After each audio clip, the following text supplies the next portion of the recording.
नमस्कार मित्रांनो. अनोळखी रस्ता. सूर्य अजून पूर्ण वर आला नव्हता, पण विदर्भाच्या माळ रानावरची उष्णता आधीच जाणवत होती. धुळीने भरलेला वळणावळणाचा तो रस्ता, ना शेवट दिसणारा ना सुरुवात लक्षात राहणारी. त्या रस्त्यावरून एक तरुण चालत होता. अंगावर साधे थोडे फाटलेले कपडे, पायात जुनी चप्पल, पाठीवर एक झिजलेली पिशवी, पण त्याच्या चेहऱ्यावर थकवा नव्हता, डोळ्यात भीती नव्हती, उलट एक शांत आत्मविश्वास होता. त्याचं नाव होतं अनिकेत. अनिकेत प्रवासासाठी निघाला नव्हता, तो पलायनासाठीही निघाला नव्हता. तो निघाला होता स्वतःला शोधायला. शहरात शिक्षण झालं होतं, नोकरीही मिळू शकली असती, पण मन कुठेतरी अडकलं होतं. दररोज सकाळी तो आरशात स्वतःला पाहायचा आणि एकच प्रश्न विचारायचा, मी शिकलेलो आहे, पण मी माणूस म्हणून उपयोगी आहे का? ते उत्तर कुठल्याच पुस्तकात नव्हतं. त्या दिवशी घर सोडताना आईने विचारलं होतं, कुठे चाललास रे? अनिकेत हसून म्हणाला, माहीत नाही आई, पण जिथे गरज आहे तिथे. आईनं काही बोलली नाही, फक्त कपाळावर हात ठेवला. रस्त्याच्या कडेला एक वाळलेलं झाड होतं, त्याखाली अनिकेत थांबला. पाण्याचा शेवटचा घोट घेतला आणि आजूबाजूला नजर टाकली. दूरवर मातीची घरं, रिकामी शेतं आणि शांतता, जी भयानक वाटावी इतकी खोल होती. तो स्वतःशीच पुटपुटला, ही शांतता नाही, ही थकलेली माणसं आहे. थोडं पुढे गेल्यावर त्याला एक म्हातारा भेटला. डोक्यावर गाठोडं, पायात चिरलेली चप्पल आणि चेहऱ्यावर वर्षानुवर्षाची चिंता. अनिकेत म्हणाला, काका, हे गाव किती दूर आहे? म्हातारा हसला, पण त्या हसण्यात आनंद नव्हता. गाव जवळ आहे रे, पण जगणं फार दूर गेलंय. तो एक वाक्य बोलून पुढे निघून गेला. अनिकेत थबकला. जगणं दूर गेलंय ही शब्द त्याच्या मनात खोलवर उठली. थोड्याच वेळात तो गावात पोहोचला. गाव, पण शहरासारखी गडबड नाही, ना आवाज ना हास्य. मुलं खेळत नव्हती, पुरुष सावलीत बसलेले, स्त्रिया चुलीजवळ शांत. एक झोपडी दिसली, दारात एक आजी बसलेली, डोळे खोल गेलेली, पण नजरेत अजूनही माया. अनिकेत जवळ गेला. आजी, पाणी मिळेल का? आजी उठली.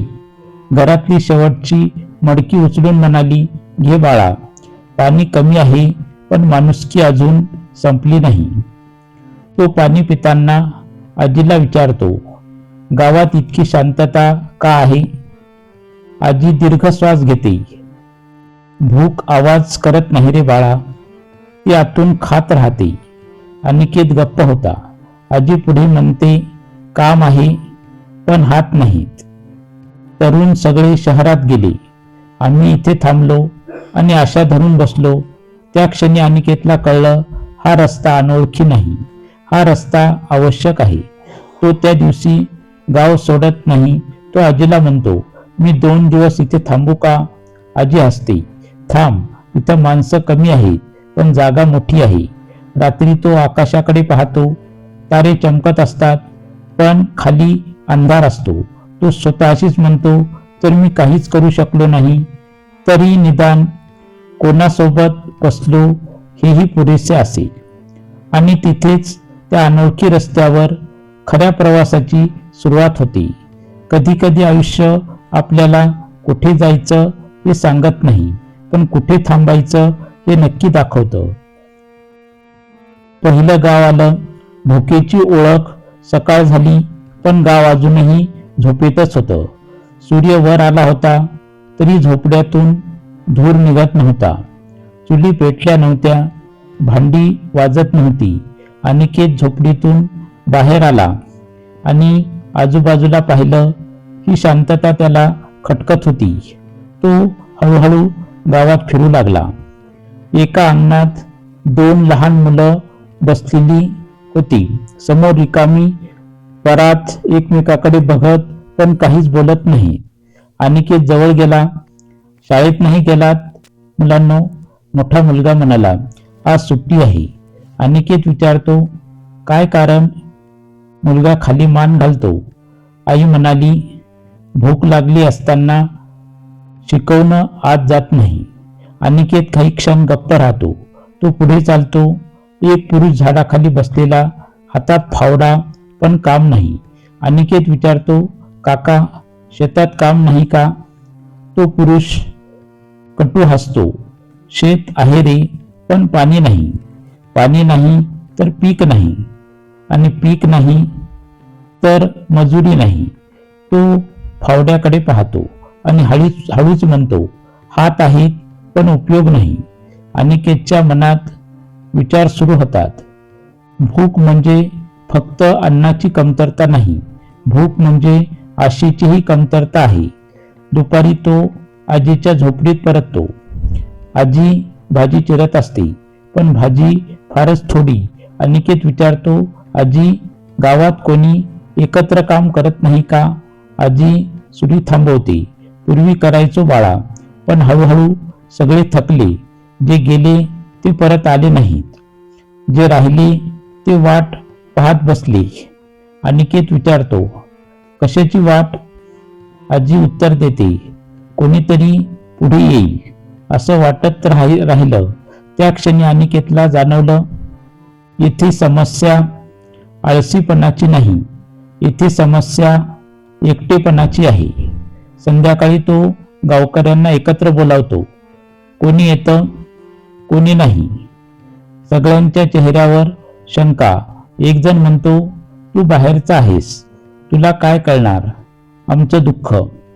अनिकेत शांतपणे उत्तर देतो, का नाही, म्हणूनच ऐकायला आलोय. गावकरी गप्प होतात. तो पुढे म्हणतो, मी नेता नाही, मी साहेब नाही, मी फक्त 2 दिवसाचा प्रवासी आहे. लोक कुजबुजतात.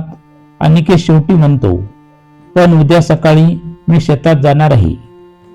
जो यायचा असेल तो या, नाही आला तरी चालेल. तो उठतो आणि निघून जातो. रात्री त्याला झोप येत नाही. मनात प्रश्न, कोणी येईल का, की मी एकटाच जाईल?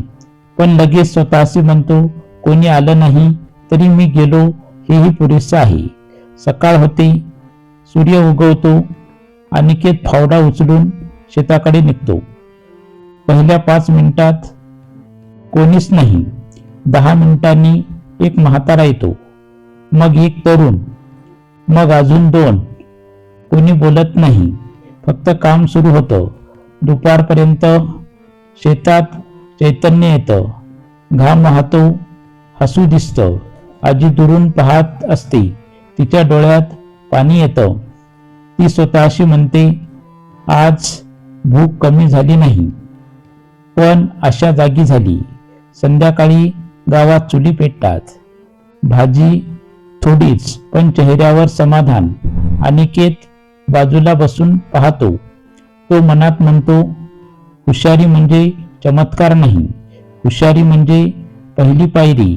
आणि त्या गावात पहिल्यांदाच भुकेची ओळख बदलायला सुरुवात होते. भूक अन्नाने भागते, पण उपेक्षा फक्त माणसानेच समजते. हुशारी म्हणजे काय? लोक म्हणत, हा फार हुशार आहे.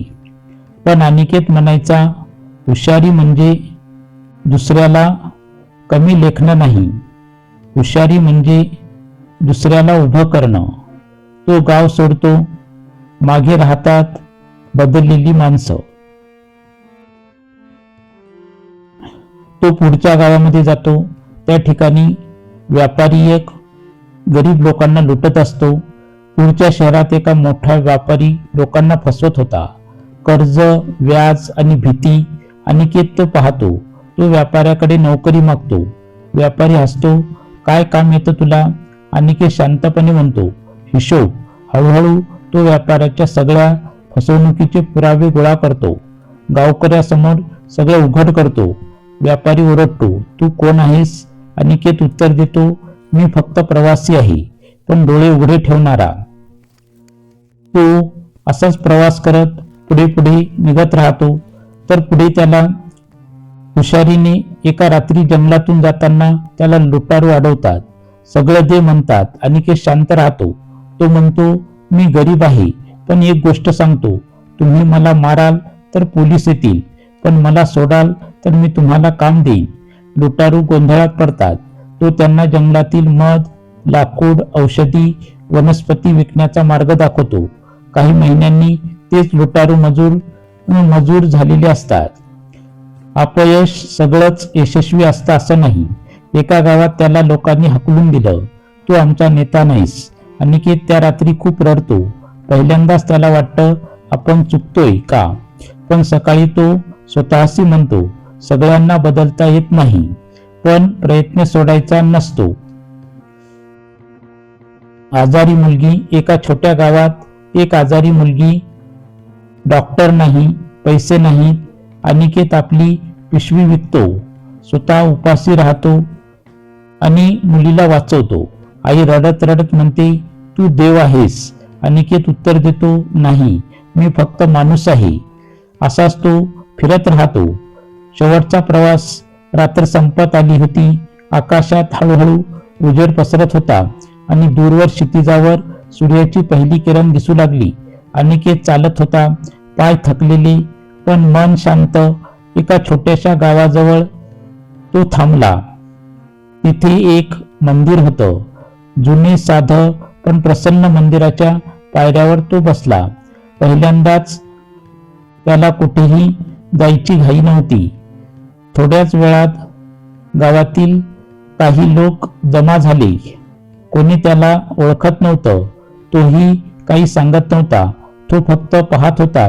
मुलं खेळत होती, स्त्रिया हसत बोलत होत्या, पुरुष कामाला निघत होते. तेवढ्यात एक लहान मुलगा त्याच्याजवळ येतो. काका, तुम्ही कुठून आलात? अनिकेत हसतो. मी रस्त्यावरून आलो. मुलगा विचारतो, मग कुठे जाणार? अनिकेत क्षणभर विचार करतो आणि म्हणतो, जिथे गरज असेल तिथे मी जाणार. सूर्य वर येतो. प्रकाश मंदिरावर पडतो. त्या प्रकाशात अनिकेतचा चेहरा शांत दिसतो. त्याच्या आयुष्यात मोठा बदल झालेला नसतो. तो अजूनही गरीब असतो. तो अजूनही प्रवासी असतो. पण आता त्याच्याकडे एक गोष्ट ठाम असते, स्वतःवरचा विश्वास. गावकऱ्यापैकी एक वृद्ध त्याच्याकडे पाहून म्हणतो, बाळा, तू येथेच थांबशील का? अनिकेत हलकेच मान हलवतो. काही दिवसात तो फार काही चमत्कार करत नाही. तो फक्त लोकांशी बोलतो, मुलांना शिकवतो, कामात हातभार लावतो. हळूहळू लोक त्याला नावाने ओळखू लागतात. पण एक दिवस तो पुन्हा निघतो. कोणी विचारतं, का जातोस? अनिकेत उत्तर देतो, कारण जर मी इथेच थांबलो तर माझा प्रवास थांबेल. तो निघताना मंदिराच्या पायऱ्यावर उभा राहतो. आकाशाकडे पाहतो. पक्षी उडत असतात. तो हळूच पुटपुटतो, मी जग बदललं नाही, पण कुठे कुठे थोडासा उजेड ठेवला. तो रस्त्यावर उतरतो. पाठीवर ती जुनी पिशवी, पण आत आता अपयश नाही, निराशा नाही, फक्त अनुभव. कॅमेरा हळूहळू मागे सरकतो. अनिकेत लहान दिसू लागतो. रस्ता मोठा होत जातो आणि आवाज येतो, खरा प्रवासी तोच जो कोठे पोहोचतो यापेक्षा कुणाला उभं करतो हे महत्वाचं मानतो. यामधून आपल्याला असा संदेश सांगता येईल की आयुष्याचा अर्थ मोठं होण्यात नाही, उपयोगी होण्यात आहे. दुसऱ्याची मदत करणं महत्वाचं आहे. हा व्हिडिओ तयार करताना माझ्याकडून काही चूक झालेली असेल तर मी आपली सर्वांची माफी मागतो. जर तुम्हाला ही कथा आवडली असेल तर कृपया माझ्या चॅनलला लाईक करा, शेअर करा. चॅनलवर जर नवीन असताल तर चॅनलला सबस्क्राईब करा. कमेंटमध्ये हर हर महादेव लिहा. धन्यवाद. नमस्कार. जय हिंद. जय महाराष्ट्र.